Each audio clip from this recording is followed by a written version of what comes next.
Estamos de volta com o Entre Manas, com o nosso querido convidado, Alessandro. Ai, que prazer e que honra te ter aqui, né? A gente não cansa de falar isso. Ale, conta um pouquinho pro pessoal em casa, que assim, gente, Alessandro, ele já foi policial militar. E de onde veio esse desejo de fazer parte da polícia? A gente pode mostrar uma imagem? Pode mostrar uma imagem Você de você? fardado? Pode. Ai, tem uma imagem do Alê no carro da polícia. Olha isso, Olha gente! isso! Ai, meu Deus. Essa vontade, né, surgiu quando eu era criança, né? Quando as pessoas me limitaram, né? Falaram que eu não ia... Que eu ia ser ladrão. Falaram que eu ia ser ladrão. Eu falei, não vou ser ladrão, não. Só que depois amadureceu com a influência que eu tinha, né? Então, meu tio era policial, meu primo também, e meu primo sempre brincava, né? Com ele, eu queria, deixa eu ver sua arma, essas coisas, e ele falava, não, quando você crescer um pouquinho mais, eu deixo, né? Você vê. E eu lembro que eu queria ter um carro top, né? Que era um Monza. Aí eu pensei, se eu conseguir passar na polícia, já era, eu comprei um Monza. Sim. Porque eu vou ter crédito. Zerei a vida. Zerei. Vou ter um Monza. Então eu comecei me alinhar com pessoas que queriam ser policiais. E, inclusive, lá no Mário, até tinha um menino que um dia eu encontrei, o irmão dele trabalhava na polícia, tinha um professor que já tinha sido policial, e tinha um outro menino que chamava Tiago. O Tiago também, ele também... O Tiago é do Tiago Magrelo Alto. Tiago é um negão. Que ele estudou com você antes da gente entrar, não foi? Foi no ano que você repetiu. Isso. Ele também é policial. Policial, não sei se ele é até hoje. Mas aí a gente começou trocava ideias sobre isso. E aí tinha o jornalzinho do concurso, né? Tinha o jornal Sim. do concurso, então eu comprava o jornal do concurso. Mas quando eu tava no terceiro ano, tinha aquele lance de, o que você vai fazer no vestibular? O que você vai... E aí eu pensei, né? Vou fazer um cursinho, porque faculdade era um negócio elitizado, não tinha acesso. E eu fui fazer um cursinho que era de final de semana. E aí eu comecei a sacar. Eu falei, se eu tô indo bem nesse cursinho, eu posso prestar um concurso. Então aí eu fui, praticamente, entrei na faculdade e prestei o concurso. Então eu fazia ali junto, né? Então eu tinha, quando eu passei na polícia e na faculdade foi um pouquinho mais tarde. Eu entrei com 21 anos. Então, meus amigos, eles entravam com 18, o pessoal tinha condição ali, já saía direto. Eu não tinha jeito. E aí, eu sofri muito também com subempregos, né? Porque sem estudar. Então, eu trabalhei na feira, trabalhei na banca de tomate, né? Na feira, lavar rápido. Aí, eu fui um ano... trabalhei na prefeitura de fiscal do Rapa. O Rapa? O Rapa. Lá na 25 de março. Chegava fazendo terror. Você foi fazer a região da 25. Só que eu não era da... Tinha duas equipes, né? Tinha uma equipe volante, que era essa que passava, andava ali, que né? vinha, né? O Rapa chegou. E eu ficava na Barão de Tapetininga. E aí 24 de maio ali. Que era a equipe fixa. Que a gente... falava para não... A gente era prevenção. Falava, não monta não, tal. E ali foi... era temporário. Era um ano. Mas tinha uma provinha, tinha uma coisa. E era um salarinho bacana. Assim, de prefeitura. Era, três salários... 2 salários mínimos, 3 salários mínimos. Então, eu falei, nossa, meu. Legal, então, eu era novo, eu Sim. ganhava isso. Aí, eu falei, nossa, é esse caminho, né, que eu vou querer. Aí, sempre na hora do meu almoço, eu pegava o jornalzinho do concurso e falava, vou prestar. Aí, fui prestando. Da primeira vez que eu prestei, eu passei na prova. A prova era pra mim, não era tão difícil, porque... Só que chegou no teste físico, eu não passei. Aí... Não passei porque eu tava gordinho. Teve uma época Tá. que eu fiquei bem gordinho, esqueci. Eu esqueci de mandar uma foto, né, gordinho, alguma coisa assim. É que Mas, ali na foto da polícia você tava Você no não shape. tá, Ali já. tava, tava não, ali- gordinho. Mas teve antes de eu entrar na polícia, eu tava gordinho. Porque, enfim, tava ali, não tava bem. Aí eu treinei, demorou um ano, treinei todos os dias, né? Eu trabalhava numa fábrica de biscuit. Aí eu saía da fábrica, porque aí venceu meu contrato, não entrei na polícia, fui trabalhar numa Tá. fábrica de biscuit, forminha de biscuit. Uhum. Tá. Acho que hoje nem tem isso mais, né? Ah, Tem. tem. Biscoito é Nossa. uma arte. Aí ganhava 3 salários mínimos, foi ganhar quase 1 salário mínimo. Aí é triste, né? Ficava ali, eu falava, não aguento mais essa vida. Aí na hora do meu almoço, todo dia eu corria, treinava, já sabia como que era o teste. E aí quando eu fui, engraçado, eu caí com o mesmo examinador. Com o mesmo. Com o mesmo que te reprovou. Que me reprovou. Que na verdade eu mesmo reprovei, né? Porque Hum. eu não tava. Aí ele olhou e falou assim: Você de novo? Aí eu falei: mas eu vim pra passar. E eu passei. Olha, Uma loucura, né? Como pode, né? É coisas que tem que acontecer, né? Que só Deus que explica. Verdade. Aí eu tava já estudando marketing. Eu descobri que lá tinha um projeto chamado ProErd. Ai, que Que era eu nas adoro escolas. ProErd. A Priscila ficou encantada com o Eu ProErd, ela não amei sabia. Quando o Enzo viveu essa experiência, né? Achei tão legal essa coisa da consciência, né? Eu achei A demais. gente sabe a achei musiquinha demais. até hoje do ProErd. O leãozinho do ProErd. Pois é. Aí eu né, prontamente ali me identifiquei com Aham. isso, fui trabalhar no ProErd e tem uma parte de relações públicas também em Tá. cada batalhão. E aí, como eu estudava, eu comecei a ter alguns eventos, participar, Uhum. organizar os eventos. E aí o pessoal começou a falar assim, menino, você é novo, vai embora daqui, porque você não é policial, cara. Porque assim, infelizmente, o policial ele ganha pouco, ele é desvalorizado. Sim. Né? Você tem um ônus, Um e você risco tem gigantesco, né? né? Você não pode ficar de costas para a porta, você não pode falar para ninguém, tem uma série de coisas. E como tem crédito, por ser funcionário público, o que acontece? A pessoa ela pega um crédito, não tem educação financeira no nosso país, ela se enfia num financiamento, Se afunda. aí ela vai fazer o quê? Bico para Segurança. por fora. E aí acabou a vida da pessoa. E eu sou muito observador. E eu comecei a ver que a vida do policial era essa. E o pessoal também começou a falar, você manda bem, porque eu no ProErd, os meninos queriam... A criançada te adorava. Adoravam, então falavam assim, cara, eu quero esse tio, ô tio, já tirou alguém? Ô tio, deixa eu ver só, E você ia para as escolas mais da periferia? Eu ia para as escolas da periferia, principalmente organizava eventos em escolas que tinha... onde a gente tinha estatística que a polícia tinha rejeição. Então, onde as pessoas não gostavam da polícia, era onde a gente atuava. Teve um evento que a gente conseguiu autorização de fazer sem farda.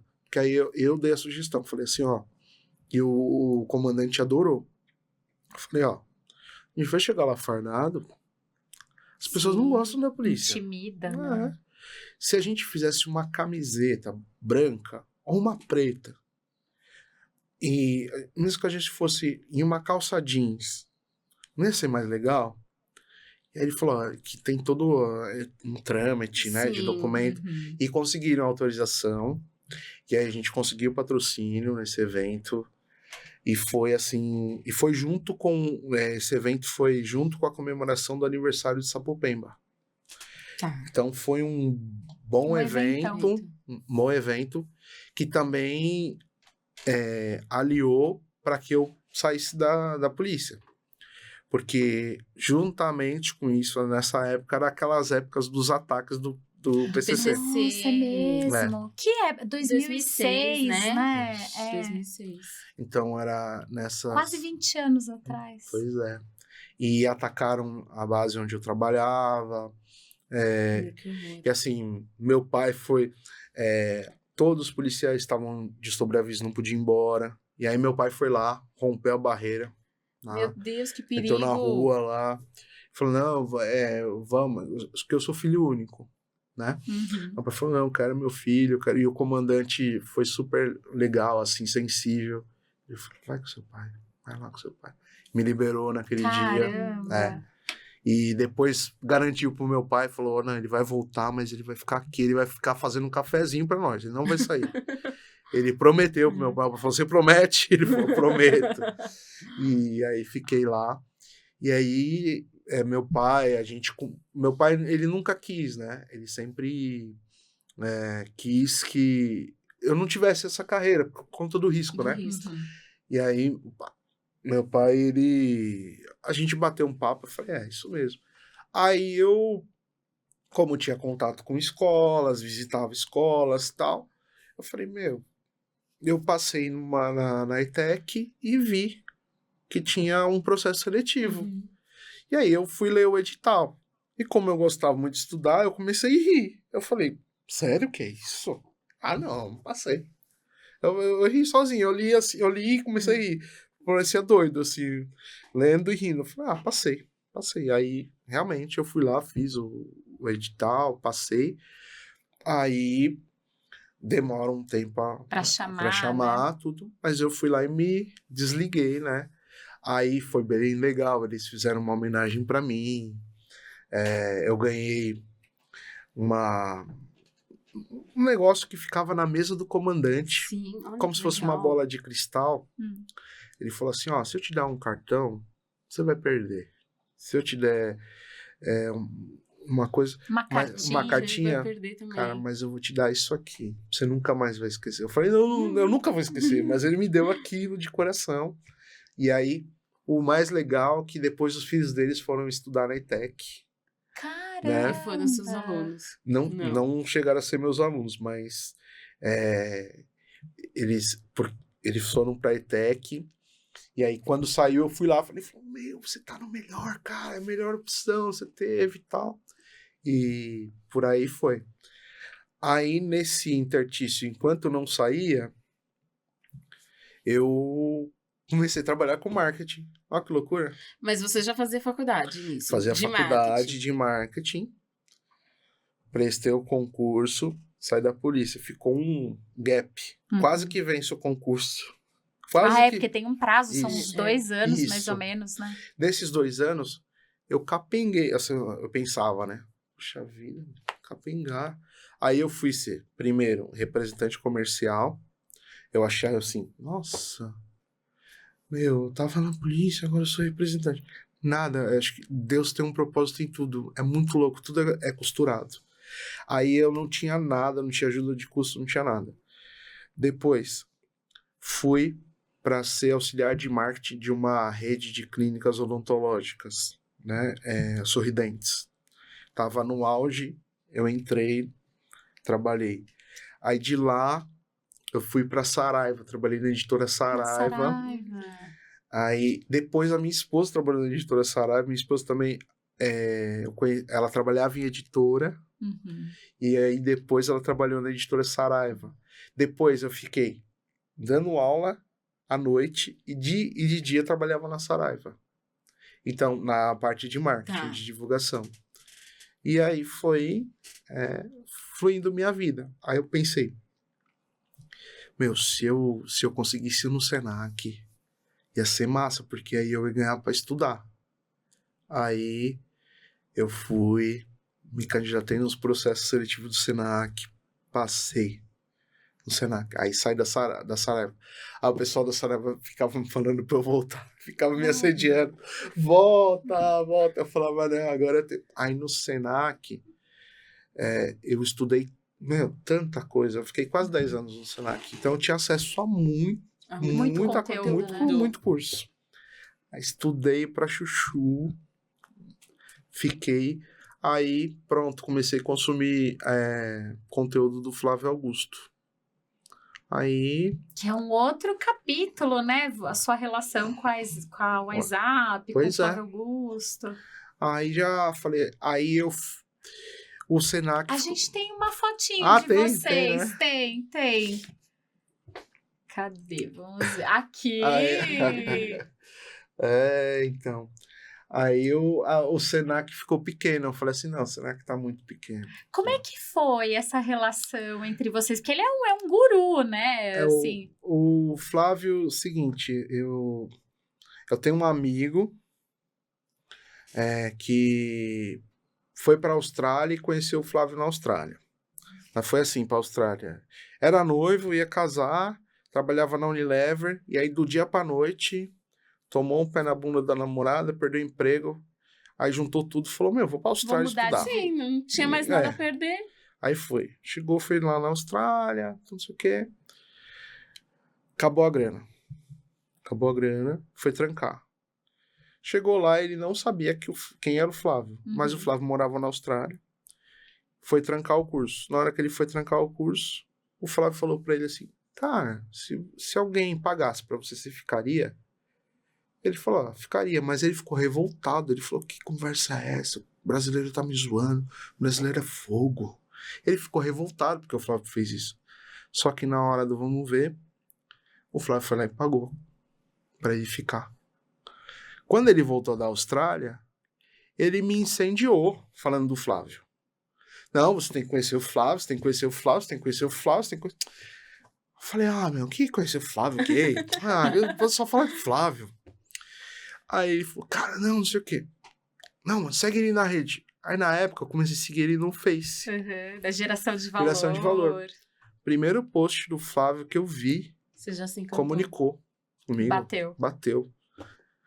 Eu ficava esperando todo dia um post do Flávio. Aí o Flávio falou, vou lançar o primeiro livro, Geração de Valor. Eu fui, quando lançou, esgotou. Eu rodei 3 livrarias atrás. Comprei. E aí, era assim, o Facebook entregava mesmo, né? Você seguia a pessoa, o Facebook entregava. Aí o Flávio falou assim, eu tava dando aula no Senac e na ETEC. O Flávio falou assim, olha, é o seguinte, dinheiro eu já tenho, só que eu preciso de gente. E, como eu preciso de gente, eu vou abrir 12 vagas. Vou abrir 12 vagas para quem quer ser franqueado. Mas o cara não vai investir 1 centavo. Não vai investir nada. Nós vamos dar um treinamento, vamos fazer um processo seletivo. Se ele passar, ele vai ser franqueado. Eu falei, é agora. Uma vaga é minha. Eu falei assim, uma vaga é minha. Você falou, é agora. Eu falei, uma vaga é minha. Ele falou, eu vou dar as instruções numa live. Ele fazia uma live das 18 às 19. Era o trajeto que eu tinha de trânsito do Senac, da Senac Penha, até o Belém, onde eu dava aula. Ele chegou, falou 12 vagas. Aquele dia, era de sexta-feira, eu dava aula na sexta. Eu enlouqueci, eu falei, cara, essa vaga é minha. Eu não sei como, mas é minha. Acabou. Dei a aula. Cheguei na sala, meus alunos, falei assim, tudo bem? Que eu já indicava o livro do Flávio para todos os alunos. Sabe aquele livro que eu indiquei para vocês? Então, vou trabalhar com o Flávio, tá? Tá bom, ninguém entendeu nada. O pessoal começou a me zoar. Eu cheguei no Senac no outro dia e falei assim, gente, não voltem no Senac para me ver. Vocês não vão me ver no Senac. Eu vou estar com esse cara aqui.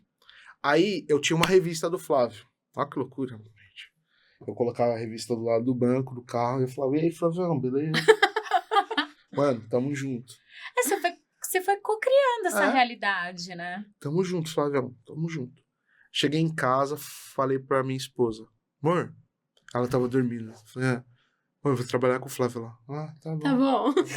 Tá bom. Na outra sexta, o Flávio falou, olha, gente, não vão ser 12 vagas, vão ser 25. Eu falei, tô nem aí, uma é minha. Conclusão, ele fez o processo seletivo, teve gente do mundo inteiro disputando. Eu fui lá e passei no processo seletivo. Aí saí do Senac, fui pra lá. Aí tinha você tinha que fazer vários indicadores, tudo mais. Fui trabalhando lá, trabalhava pra chuchu.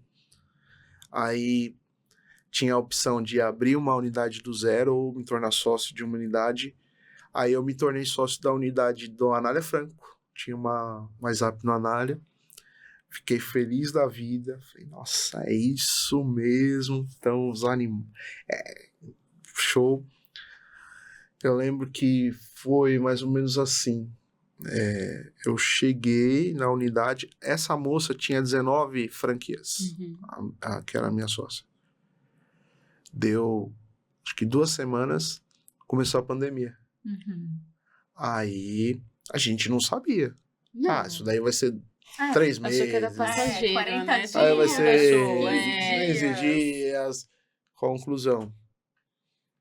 Foi a Anália Franco, aquela rua, é uma rua das grifes lá. É um aluguel caro. Fechou. Não vou falar assim, mas... vou falar porque é público, né? Mas a WhatsApp, ela tá abrindo unidades, retomando o plano de expansão esse ano. Se vocês podem consultar. Não, e a Ela tá... pandemia bagunçou a vida de todo mundo, né? E aí, nas 2 semanas, lá fechou a unidade. Meu pai faleceu. Deu 1 mês certinho do meu pai. Minha sogra faleceu. Nossa. E aí, o Flávio pivotou pro WhatsApp online. Fiquei um pouquinho no online e tudo mais. E bateu um desespero. Aí surgiu outro negócio, que é o negócio da Infowave. Da Infowave, que é aí o Michel. O Michel é muito louco. Aí eu falei o Michel era meu aluno e a Sofia, filha dele, aluna. A gente é amigo, mas a filha dele era aluna do presencial. Inclusive, eles foram o Michel me agradeceu essa semana que ele foi para a Europa. A Sofia arrebenta no inglês. E o Michel falou, cara, o online eu faço. E o Marcel também, que é sócio da empresa, também matriculei o Marcel, a esposa dele, era tudo meus alunos. Só que quando deu a pandemia, filho único, um monte de coisa, eu quebrei de grana. Sim. Paguei. Quem não, né? Velório. Sim. E aí o Michel, ele descobriu isso. Ele tinha um outro negócio, que era de calçados. Ele falou assim, cara, tem uma loja de calçado que tá fechada. Tem um estoque. Vale uma grana. Quase que eu mandei a foto, Paty, pra você, ó. Devia ter Tem uma mandado. grana de estoque. De produto mesmo. Que se você quiser vender pelo Mercado Livre, pela Shopee, você vende, você me paga como você quiser. Eu falei, o quê? Ele falou, meu. Aí eu e minha esposa começamos a vender. Abraçamos. Aí zeramos tudo lá. Aí o Michel me apresentou para uma outra pessoa que ele queria comprar esse negócio. Aí eu fui lá. A pessoa não vendeu o negócio. Depois deu para trás ali, ficou meio com medo. Aí a empresa do Michel já tem 19 anos, a Infowave. Aí eu falei, vamos por aqui. Aí o Michel, ele falou assim, Ale, vamos fazer assim, você fica aqui por enquanto, depois eu abro uma pra você. Eu falei, não, mano, eu sou Infowave, mano. Eu sou Infowave, a gente não precisa abrir. Ali, sério? Aí ele ficou feliz, eu fiquei feliz, e aí eu cuido dessa parte, mas a Infowave, ela tem muitas frentes, tecnologia, uma série de coisas, e aí eu fico nessa parte de marketing, locação de equipamento, medidor, e aí estamos vivendo assim, né? Ai, que bom. Pois é. Que bom. Sensacional, né? E se você tá curtindo aqui a história do Ale, continua com a gente, que no próximo episódio o Ale vai falar um pouquinho da carreira acadêmica dele. Na próxima segunda, às 12h30, estamos de volta. Até já já!